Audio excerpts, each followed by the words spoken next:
नितिन गडकरी जी, मेरा पहला प्रश्न आपसे यही है कि G20 और उसके इर्द गिर्द बहुत चर्चा देश में हो रही है, पूरी दुनिया में हो रही है। भारत उसकी अध्यक्षता कर रहा है। G20 के आयोजन से देश को क्या फायदा होगा? देश का मान कैसे बढ़ेगा? देखिए, ये बहुत महत्वपूर्ण है कि we are the fastest growing economy in the world और हमारा नंबर अभी 5वें नंबर पर है। और मोदी जी का ये सपना है कि हम तीसरे नंबर पर जाएं। G20 के जो देश है उसमें से इंफ्रास्ट्रक्चर डेवलपमेंट के ऊपर भी इसकी एक कॉन्फ्रेंस हुई और मुझे उसमें शरीक होने का सौभाग्य मिला। स्वाभाविक रूप से इंटरनेशनल स्टैंडर्ड्स एंड पैरामीटर्स जो इंफ्रास्ट्रक्चर के हैं, जिसमें रोड नेटवर्क है, एविएशन है, वाटरवेज है, रेलवेज है, इसमें हम इतने तेज़ी से बदल रहे हैं और कुछ चीज़ें हमारे यहाँ डेवलप हो रही है और कुछ चीज़ें हम लोग वर्ल्ड में जो सक्सेसफुल प्रैक्टिसेस है, टेक्नोलॉजी है, उसको भी ले रहे हैं। हमारे जैसे वंदे मातरम ट्रेन आई, विशेष रूप से हमारे एयरपोर्ट कितने बड़े प्रमाण पर बढ़े हैं, रेलवे की स्पीड बढ़ी, express highway, green express highway, axis control express highway बन रहे हैं। लॉजिस्टिक कॉस्ट को सबसे इम्पॉर्टेंट चीज़ है कि हमारे G20 के देशों में बहुत से देशों के लिए उनकी लॉजिस्टिक कॉस्ट कम है। यूरोपियन देशों की 12% है, अमेरिका में 12% है, चाइना में 8 से 10% है, हमारी 16% है। अब हमने उन सब से जो इंटरेक्शन हुआ उससे हम भी सिंगल डिजिट में आना चाहते हैं। हम फ्यूल में बदलाव कर रहे हैं, हम इलेक्ट्रिक ट्रक से लेकर अलग अलग नई नई बातों को लोगों के साथ सही। यूरोप में वो केबल पर बस चलती है, अभी मैं जयपुर से दिल्ली वो केबल पर बस की टेक्नोलॉजी ला रहा हूँ। तो स्वाभाविक रूप से अलग अलग देशों के साथ उनके विकास के साथ जो इंटरेक्शन हो रहा है और विशेष रूप से भारत जिस तेज़ी से आगे जा रहा है तो उन लोगों को भी आकर्षण है। तो निश्चित रूप से मुझे लगता है कि इसका सबका फ़ायदा होगा और आपस में बातचीत करने से एक निश्चित रूप से एक बात महसूस होती है कि प्रधानमंत्री मोदी जी के नेतृत्व में पूरे विश्व में भारत जिस प्रकार से प्रगति और विकास कर रहा है, जिस गति से कर रहा है, उसके प्रति सबके मन में एक बहुत बड़ा आकर्षण है। और G20 में आए हुए देश भी हमको देख रहे हैं और हम उनको देखकर उनसे क्या लेने लायक है वो कोशिश कर रहे हैं कि वो हमारे पास कैसे अपनाएं। गति शक्ति योजना आपकी सरकार का एक फ्लैगशिप प्रोग्राम है जिसके साथ आप लोग आगे बढ़ रहे हैं। क्या, क्योंकि यहाँ G20 के आयोजन के बाद से सर वो काउंटडाउन शुरू हो जाएगा चुनावों का, इंफ्रास्ट्रक्चर के क्षेत्र में, सड़क निर्माण, हाईवेज, कौन से ऐसे काम है जिसको लेकर आप जनता के बीच में जाएंगे और कौन सी ऐसी चीजें हैं जिसको अभी आप प्रोजेक्ट कर रहे हैं जो अन्य G20 के मुल्कों से हम तुलना करें, भारत उन पैमाने पर कहाँ खड़ा है? देखिए, हमारे देश में टोटल 65 लाख किलोमीटर का रोड नेटवर्क है और राष्ट्रीय महामार्ग का नेटवर्क जो है वो टोटल नेटवर्क की तुलना में 2.6% था, अब 4% हुआ है और 40% देश का ट्रैफिक नेशनल हाईवे पर है। पर मुझे लगता है इस सवाल का जवाब मैं क्या दूं। आप कश्मीर से लेकर कन्याकुमारी तक हम रोड बना रहे हैं। आप जोजिला टनल जाइए, 12,000 करोड़ एस्टिमेटेड कॉस्ट थी, हमने 5,000 करोड़ बचाए। हम माजोली आइलैंड में जाइए, वहाँ ब्रिज बना रहे, 6,000 करोड़ की एस्टिमेट कॉस्ट थी, हमने 680 करोड़ में बनाया। आप दिल्ली मुंबई हाईवे पे जाइए, अभी रतलाम तक अभी जल्दी इनॉग्रेशन के लिए तैयार है। आप कोई भी रोड पर जाइए, किसी भी अरुणाचल जाइए, मेघालय जाइए, त्रिपुरा जाइए, और आप बीजेपी के कार्यकर्ता और एनडीए के सपोर्टर को मत पूछिए, आप ड्राइवर को पूछिए, आप सामान्य व्यक्तियों को पूछिए, हर व्यक्ति जवाब देगा। केवल दिल्ली के आजू बाजू में मेरा विभाग 65,000 करोड़ रुपए के रोड बना रहा है और उसमें से काफ़ी काम लगभग पूरे होते हुए आएंगे, अभी दिसंबर तक हो जाएंगे। दिल्ली से देहरादून 2 घंटे में, हरिद्वार 1.5 घंटे में, जयपुर 2 घंटे में, चंडीगढ़ 2.5 घंटे में, अमृतसर 4 घंटे में, कटरा 6 घंटे में, श्रीनगर 8 घंटे में, मुंबई 12 घंटे में। दिल्ली से खुलेगा कब सर वो दिल्ली मुंबई एक्सप्रेसवे? अभी रतलाम तक का, वैसे मुंबई के नज़दीक का काम होने 12 घंटे में पहुंच जाएंगे दिल्ली से मुंबई? हाँ, कब शुरू होगा? साधारणतः जनवरी फरवरी तक करने की कोशिश कर रहे हैं। तो यही सबसे बड़ा प्रोजेक्ट होगा क्या? क्योंकि सभी मंत्रालयों में भी होड़ मची हुई है। जैसे राम मंदिर के उद्घाटन के लिए भी वहां पर जनवरी का महीना तय किया जा रहा है चुनाव से पहले। आपके मंत्रालय की तरफ से कौन सबसे बड़ा इनॉग्रेशन आप कराएंगे? नहीं, आपको और एक बात बताता हूँ। पहली बार टूरिज्म के लिए हम राम सर्किट बना रहे 24,000 करोड़ का। हमने भगवान गौतम बुद्ध का सर्किट पूरा बना लिया है 22,000 करोड़ का। हम अब मथुरा का भी कोशिश कर रहे हैं। महाराष्ट्र में हमने पंढरपुर, देव आळंदी, वो पालकी मार्ग 12,000 करोड़ का बनाया। चार धाम 12,000 करोड़ का लगभग 75% पूरा किया। अब पिथौरागढ़ से मानस सरोवर का रोड 90% पूरा हुआ। आपको अभी नेपाल और चाइना जाने की जरूरत नहीं है, अब इधर से जाएंगे। तो हर जगह पर आप कहीं भी जाइए, आपको परिवर्तन ही मिलेगा। आपके मंत्रालय से सबसे बड़ा उद्घाटन कौन सा होने वाला है चुनावों के पहले? अब सही बताओ तो मैंने अभी तक इसका विचार ही नहीं किया। हर प्रोजेक्ट बड़ा है और मुझे लगता है कि हर प्रोजेक्ट में अभी अमृतसर से भावनगर, ये जामनगर, ये प्रोजेक्ट कितना बड़ा, एक कोई 30,000 40,000। अभी मैं एक नया रोड बना रहा हूँ कि जो आपको एक ही सैंपल बताता हूँ। कश्मीर से कन्याकुमारी हम भाषण में बोलते थे। ये जो रोड है ये शुरू होगा मनाली से, रोहतांग पास जाने के लिए 3.5 घंटे लगते हैं। आप अटल टनल बनिए, आप 8 मिनट में जाओगे। अटल टनल से बाहर आने के बाद हम 5 टनल बना रहे हैं, तो हम आएंगे लद्दाख लेह में। लद्दाख लेह का रोड पूरा अच्छा बना रहे हैं, ये पूरा रोड अच्छा बना रहे हैं। वहाँ से आकर हम जोजिला टनल बना रहे हैं कारगिल के नीचे, जिसका 70% काम पूरा हुआ है। 12,000 करोड़ की टनल एस्टिमेट कॉस्ट दी हमने, 5,000 करोड़ बचा है। ये टनल से आप बाहर निकल के झेडमोर टनल आएंगे, झेडमोर टनल से निकलकर श्रीनगर आएंगे, फिर श्रीनगर से जम्मू के बीच में हम 18 टनल बना रहे हैं, 14 बन गई है। और कटरा के पहले राइट हैंड पलटकर हम दिल्ली कटरा रोड पर आएंगे, और वहाँ से दिल्ली आने के बाद डायरेक्ट ये UR2 भी हम बना रहे हैं। और उसके बाद में ये द्वारका एक्सप्रेस हाईवे से दिल्ली मुंबई हाईवे से सूरत तक जाएंगे, और एक नया रोड बना रहे हैं ग्रीन रोड, सूरत से नासिक, नासिक से अहमदनगर, अहमदनगर से सोलापुर।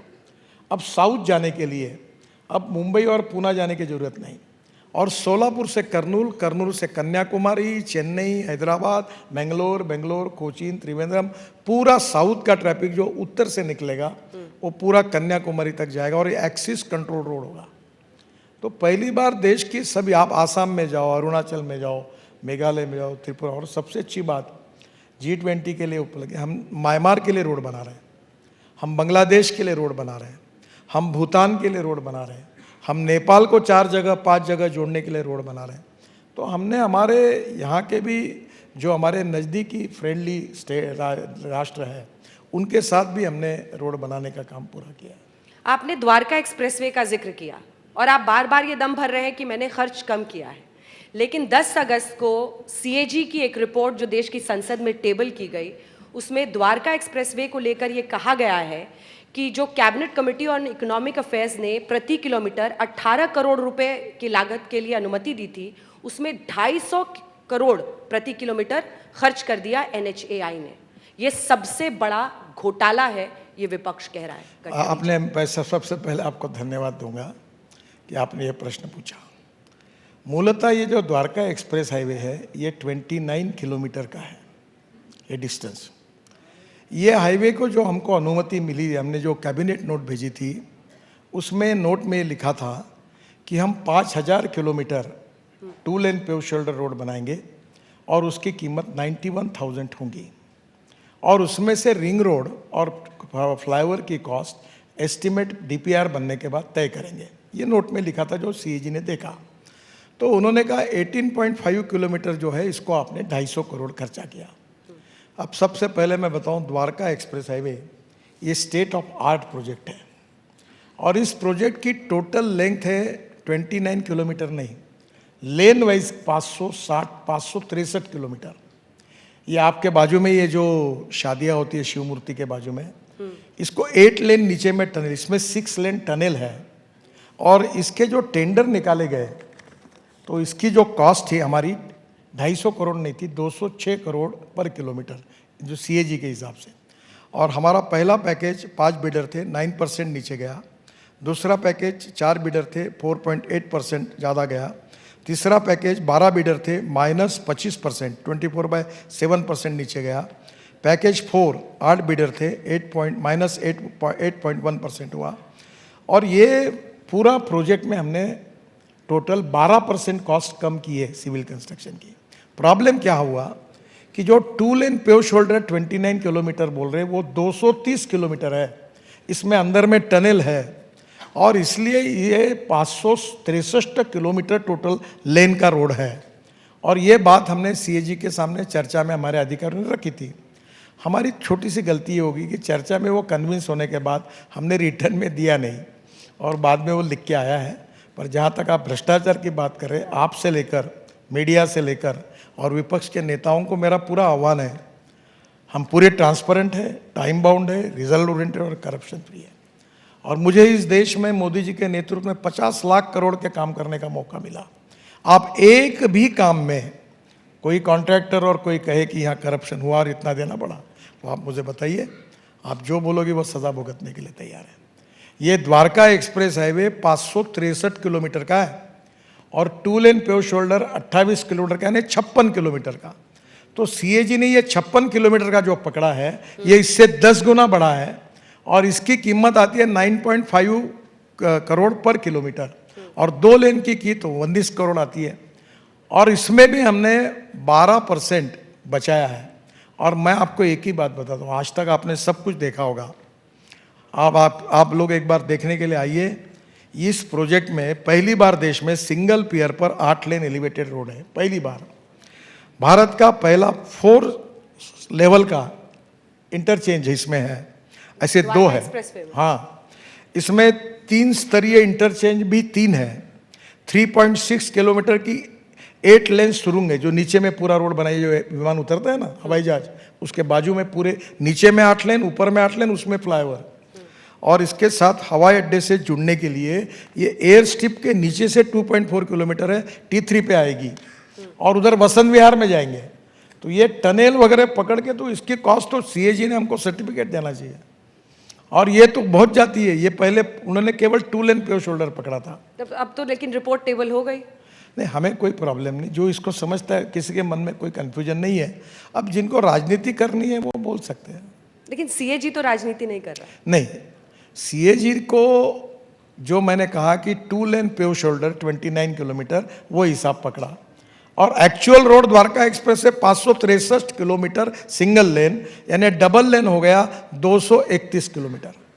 अब उन्होंने जो 29 किलोमीटर पकड़ा और हमने 231 किलोमीटर किया, तो कॉस्ट में फर्क है। हमारी कॉस्ट थी 206 करोड़ और हमने 12% लोअर जाके वो हुआ है, उसमें टनल है। और इसमें सीएजी ने टनल नहीं पकड़ी थी, 6 किलोमीटर तो टनल है, इसमें फ्लाईओवर है, 3-3 मंजिलों के एक्सचेंज है। मैं आपको एक बात बताऊं, वैसे दिल्ली में मैं 65,000 करोड़ के काम कर रहा हूं, पर मैं आपको आज बता रहा हूं कि द्वारका एक्सप्रेस हाईवे अभी 3-4 महीने में ओपन हो जाएगा। 3-4 महीने? हाँ, और ये दिल्ली के लोग जब उसमें से जाएंगे, तो जैसे मुझे मुंबई में लोग, अभी तो मैं मुंबई भूल गया हूँ, पर वर्ली बांद्रा सी लिंक के कारण और 55 फ्लाईओवर के कारण मुंबई नहीं भूली, वैसे द्वारका एक्सप्रेस हाईवे के कारण आप 100 साल तक भूल नहीं सकोगे। इतना सुंदर स्टेट ऑफ आर्ट प्रोजेक्ट बना है, आप जरूर देखने के लिए जाइए, पूरा हुआ है। पत्रकार भी जाइए, उसके ऊपर कार्यक्रम करिए। और हमारी कोई भी गलती होगी तो कोई संकोच न करते हुए पूरा, आप जितना हमको ठोकना है उतना ठोकने की अनुमति आपको। कोई 1 रुपए की भी गड़बड़ होगी, आप जो कहेंगे वो आपके सजा, हमें कोई प्रॉब्लम नहीं। अब अगले मुद्दे पर बढ़ते हैं जो आपके दिल के बहुत करीब है, पर्यावरण। और वो G20 का भी फोकस रहता है। ई-व्हीकल्स पर आपने जोर दिया, कैसे प्लांट वेस्ट को सड़कों के निर्माण के लिए इस्तेमाल किया जाए, उन सब पर आपका जोर है। इथेनॉल के बारे में आप बोलते हैं, लेकिन कहाँ पहुंचा है? अभी भी ई-व्हीकल्स बहुत महंगे हैं। चार्जिंग पॉइंट कहाँ है? अगर मैं सोचूं कि मुझे हाईवे पर निकलना है, चार्जिंग स्टेशन कहाँ है सर? चार्ज कहाँ करेंगे? मुझे बहुत खुशी हुई कि आप ये प्रश्न पूछ रहे हैं। आज से 7 साल पहले इसी होटल में आपने कुछ प्रश्न मुझे पूछे थे जी। और प्रश्न यही पूछा था कि अगर इलेक्ट्रिक गाड़ी अगर रास्ते में बंद होगी तो क्या करना पड़ेगा। अभी देश में इलेक्ट्रिक गाड़ी की वेटिंग लिस्ट लगी है। Electric buses, electric car, electric scooter, Mercedes, BMW, सबके लिए। अभी मर्सिडीज का मैंने लॉन्च किया, उन्होंने निर्णय किया कि इसके बाद इलेक्ट्रिक ही बनाएंगे। सर दाम कितना है? देखो, एक पहली बात आपकी सही है कि जब ई-व्हीकल शुरू हुआ तो लिथियम आयन की बैटरी $150 पर किलोवाट थी।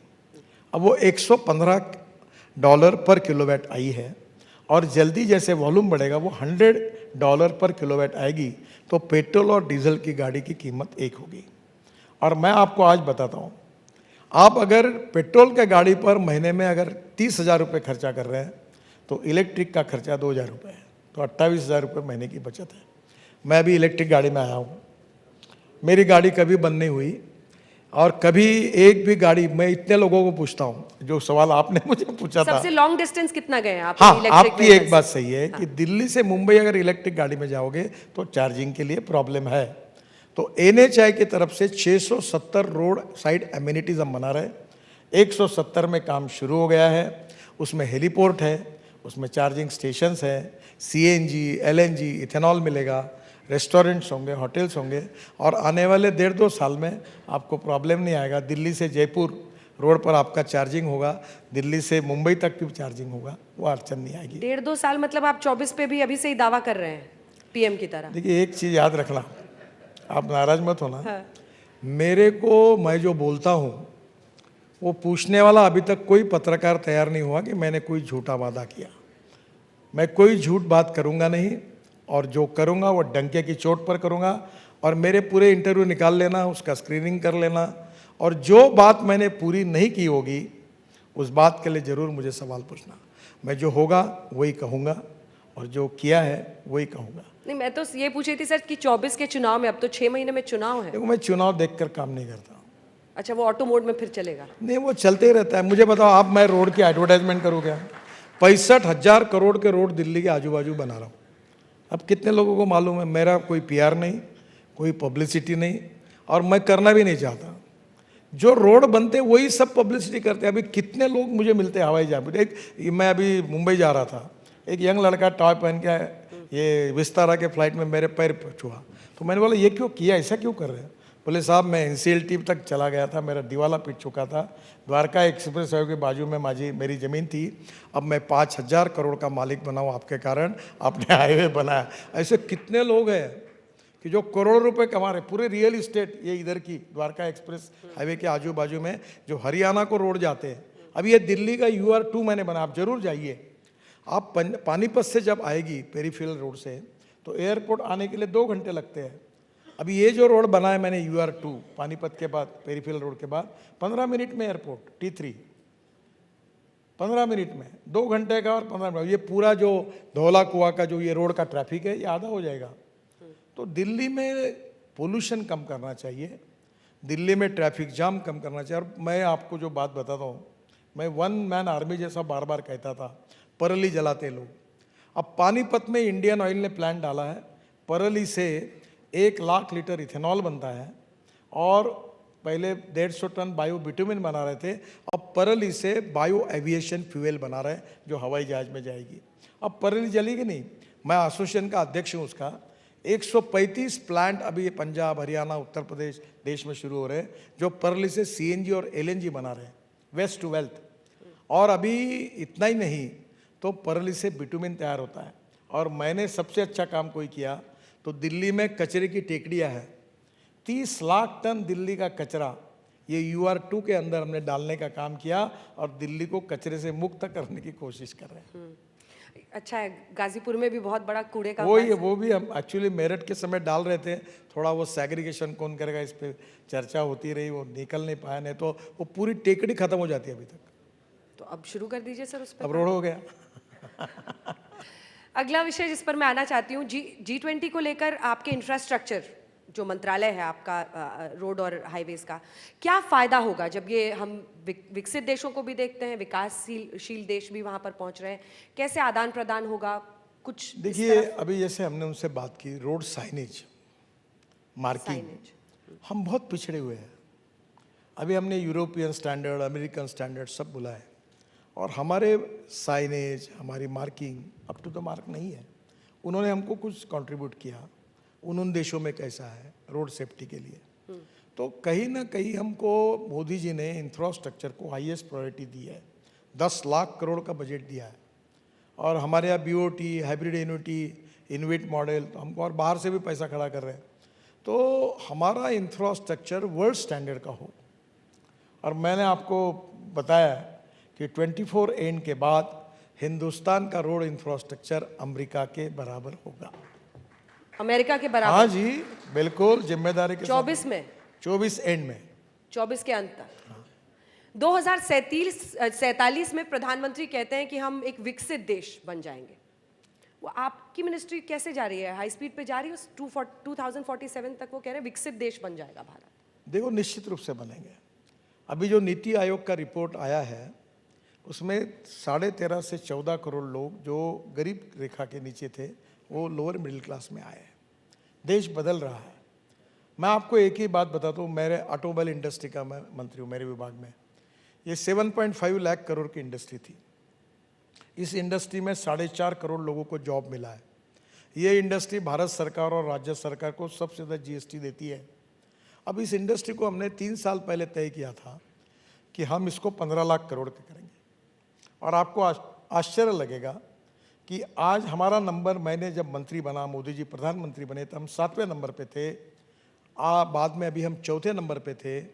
और अभी 2 महीने पहले हमने जापान को पीछे डालकर हम 3रे नंबर पर आए हैं। और मैं आपको बताता हूँ कि आने वाले 3-4 साल के अंदर आज जैसे पहले नंबर पर चाइना है, दूसरे नंबर पर यूएसए है, तीसरे नंबर पर इंडिया है, चौथे नंबर पर जापान है। पर मेरा विश्वास है कि 3-4 साल के अंदर हिंदुस्तान ऑटोमोबाइल मैन्युफैक्चरिंग में नंबर 1 कर पहुंचेगा। यही मोदी जी का सपना है। सबसे ज़्यादा एक्सपोर्ट अभी ये hero, Bajaj, TVS 50% two wheeler export करते हैं। हमारे यहाँ से ट्रैक्टर, ये सब कंपनी एक्सपोर्ट होती है। हमारे ट्रक एक्सपोर्ट होते हैं। अभी इलेक्ट्रिक ट्रक आएगा।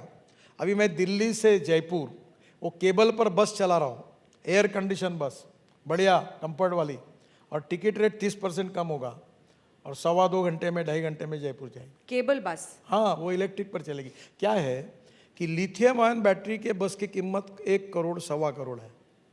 और ये बस में लिथियम आयन बैटरी की तुलना में बहुत छोटे 5-8 किलोमीटर की बैटरी चाहिए, तो इसकी कॉस्ट 50-60 लाख रुपए है।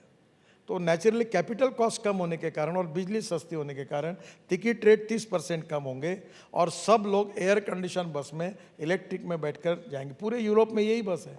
वो ट्राम जैसी है। ट्राम को लोहे का चक्का है, यहाँ रबर का टायर है, बस इतना ही फर्क है। अगला सवाल, अब मैं कुछ राजनीतिक सवालों पर आना चाहती हूँ। राहुल गांधी ने लद्दाख में कहा है कि जो मंत्री हैं मोदी सरकार में वो नहीं चला रहे अपना अपना मंत्रालय।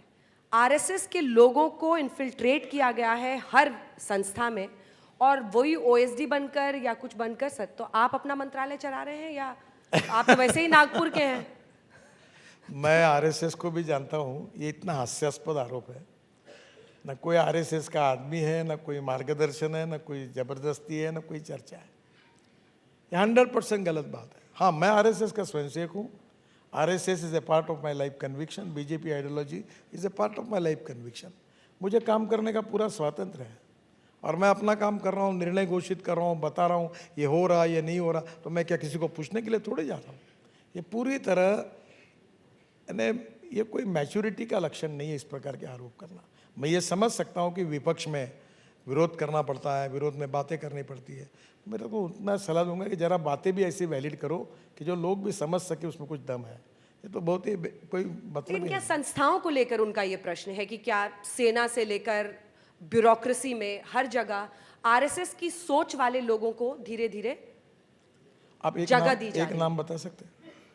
ये उनका आरोप है। नहीं, उनको बोलो कि कौन सा आरएसएस का एक नाम तो बताओ। यानी बेबुनियाद आरोप करना। आरएसएस का एक है कि वो जवाब नहीं देते। उनकी कोई वो मीडिया पर्सन नहीं है, प्रवक्ता। वो रात को टीवी पर बोलो आपको क्या लगता है, वहाँ कोई है ही नहीं। तो कोई भी ये जो बातें होती है ये बिल्कुल इर्रेस्पॉन्सिबल है, इसका कोई संबंध नहीं। लेकिन अब जो विपक्षी गठबंधन इंडिया बना है सर, उस पर आपकी क्या राय है? क्योंकि वो अब ये कह रहे हैं कि यही काट है और सीट शेयरिंग को लेकर भी अब चर्चा चल रही है। देखो, जब बीजेपी के खिलाफ एक विपक्ष का उम्मीदवार बनेगा, कसौटी नहीं होगी, चुनौती बड़ी नहीं होगी? ये सब बातें इसलिए हो रही है कि बीजेपी और एनडीए बहुत मजबूत हुई है और हम अकेले इनका सामना नहीं कर सकते। इस मानसिकता में सब दुर्बल लोग एक जगह इकट्ठा है। मरता क्या नहीं करता, ये पहली कहानी है। दूसरी कहानी है कि एक आदमी जब दिवाला पिटता है तो नया बोर्ड लगाता है। वो बोलता है, नए बैंक में जाता है, डायरेक्टर बदलता है, ये पुरानी कंपनी को दूर करता है, उसी ज़मीन पर नया बोर्ड लगाता है, नया दुकान लगाता है। तो पहला दिवाला पिटने के बाद नया बोर्ड लगाया।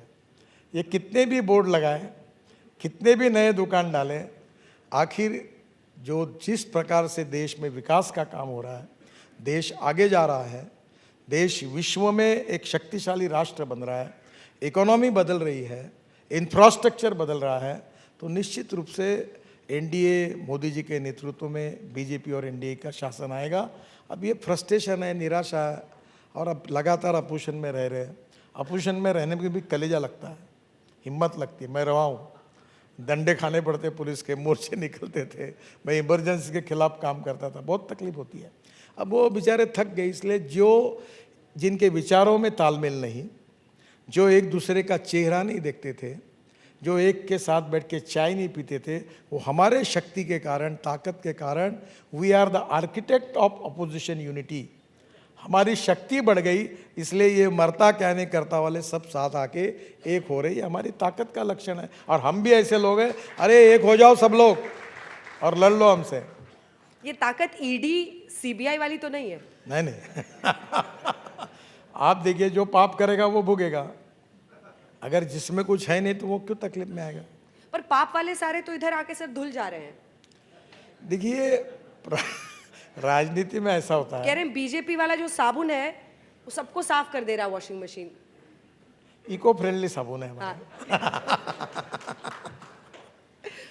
देखो, राजनीति में लोग आते हैं जाते हैं, ये तो बातें होती ही रहती है। आप जनता पार्टी से देखो, उसके पहले से देखो, 47 के बाद देखो, तो ये चलते ही रहता है। Politics A game of composition, limitation and contradictions.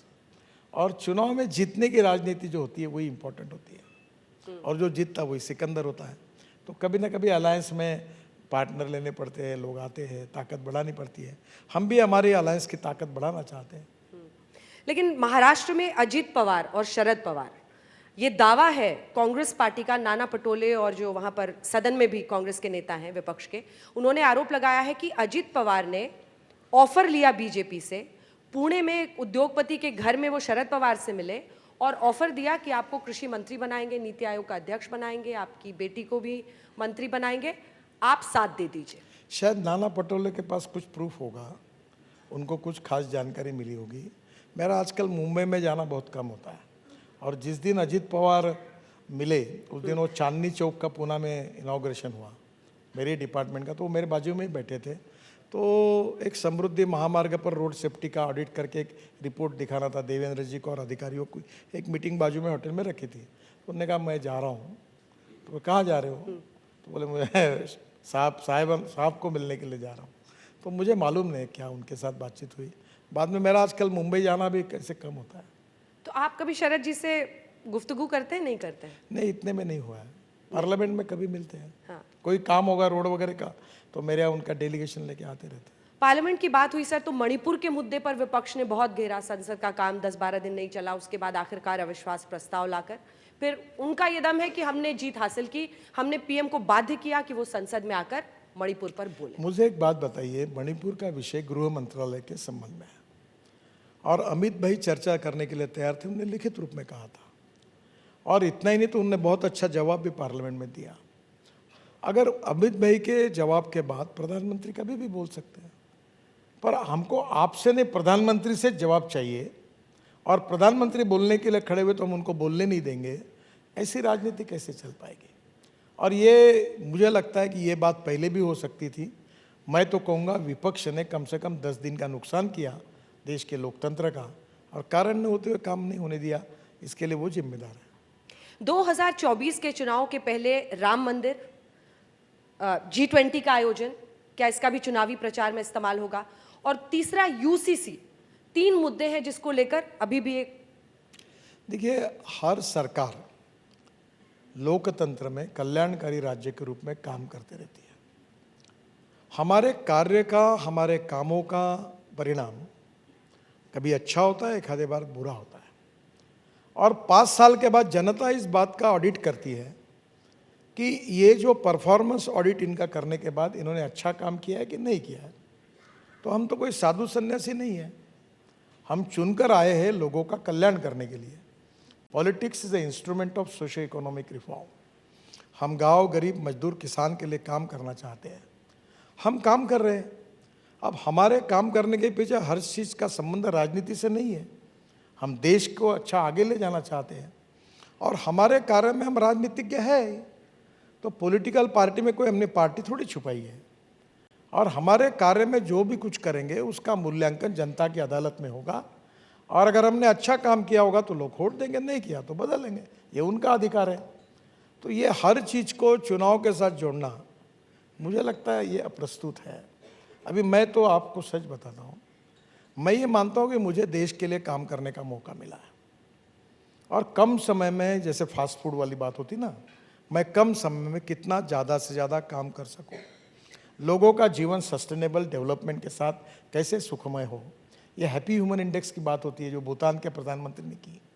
तो आज हमें ज़रूरत है कि हैप्पी ह्यूमन इंडेक्स के हिसाब से health, education, infrastructure, development, economy, रोजगार, per capita income, growth rate, agriculture, tourism, हम सब क्षेत्र में लोगों को राहत कैसे दें, लोगों का जीवन आनंदमय कैसा करें, और इसी के लिए लोगों ने हमको चुन कर दिया है।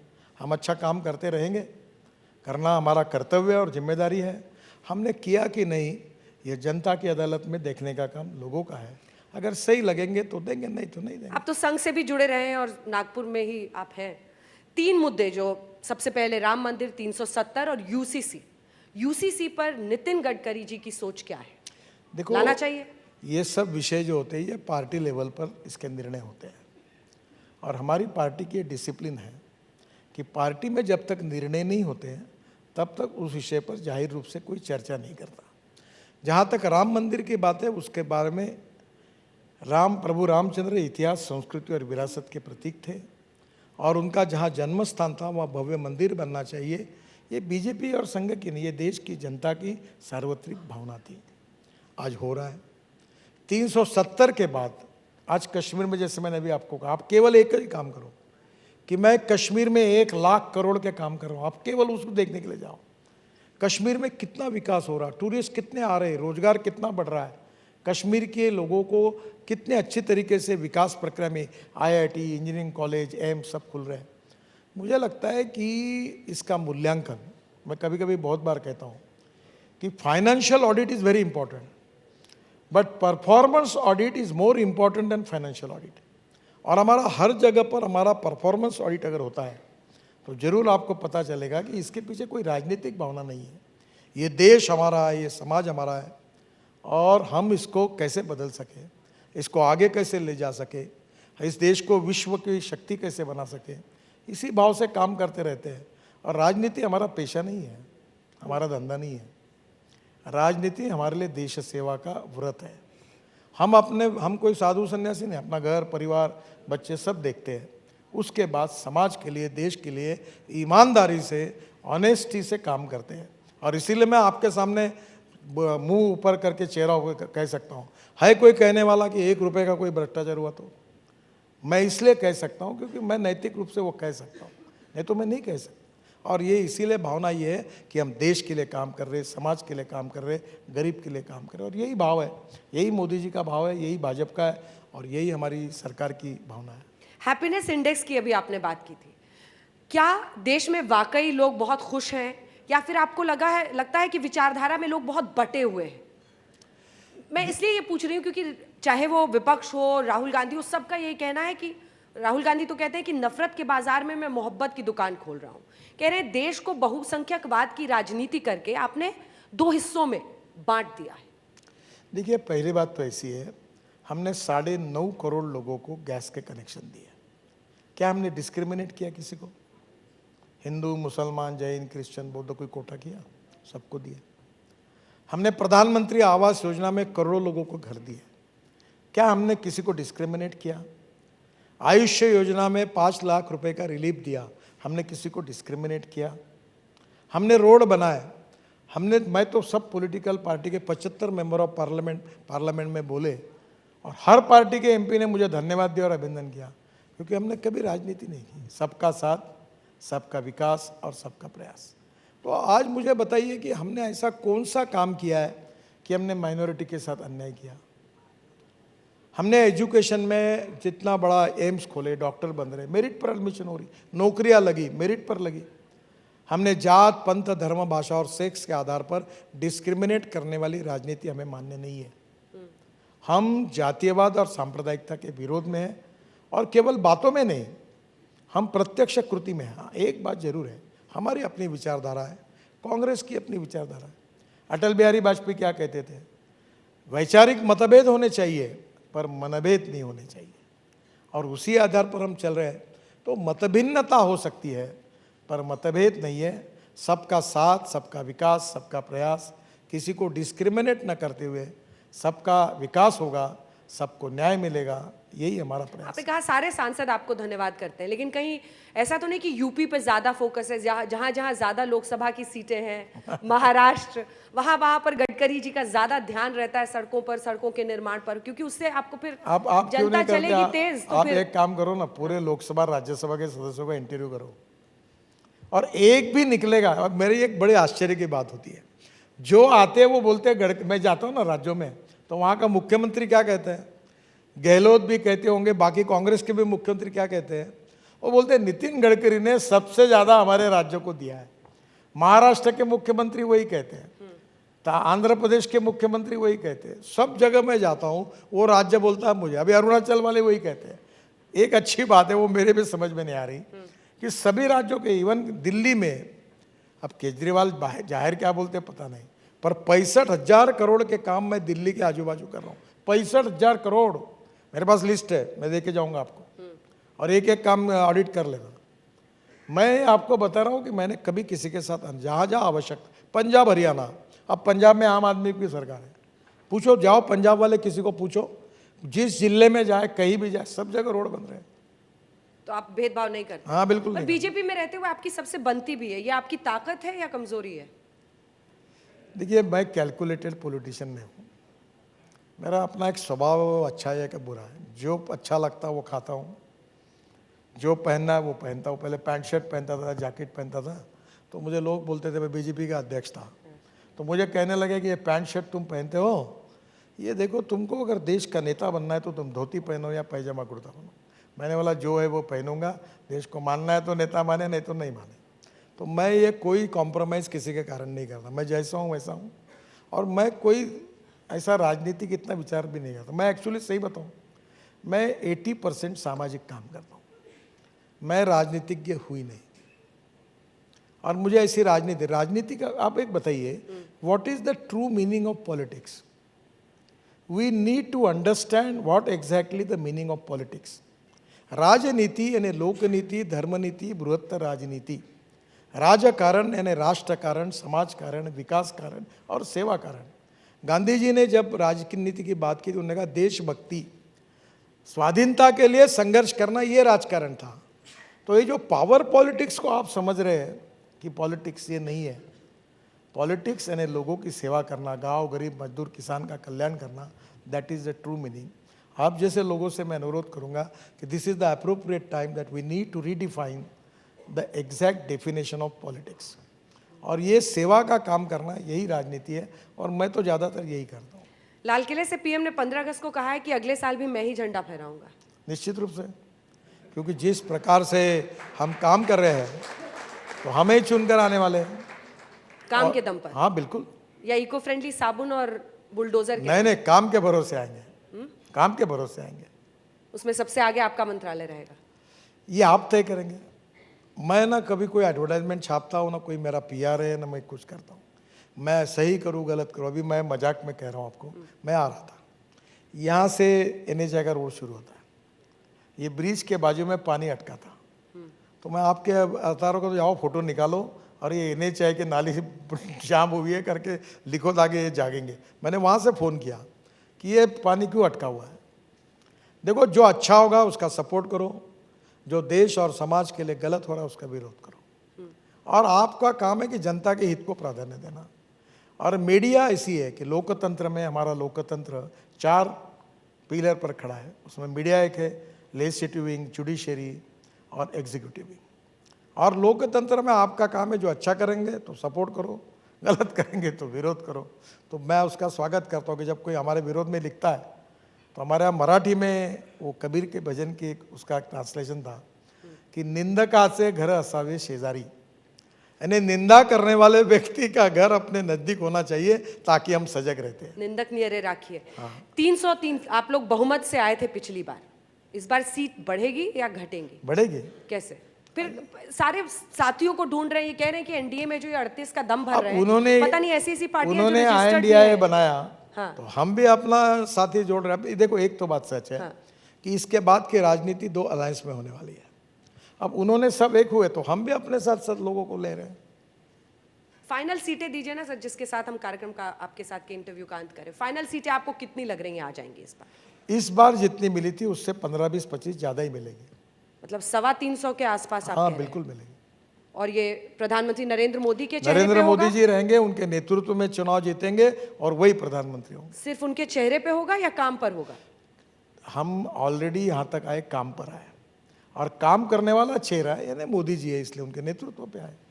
नितिन गडकरी जी, आप आज तक के मंच पर आए और तमाम सवालों के आपने जवाब दिए। बहुत बहुत धन्यवाद सर आपका। आज तक धन्यवाद, धन्यवाद सर। थैंक यू बहुत वेरी धन्यवाद। मच, नमस्कार।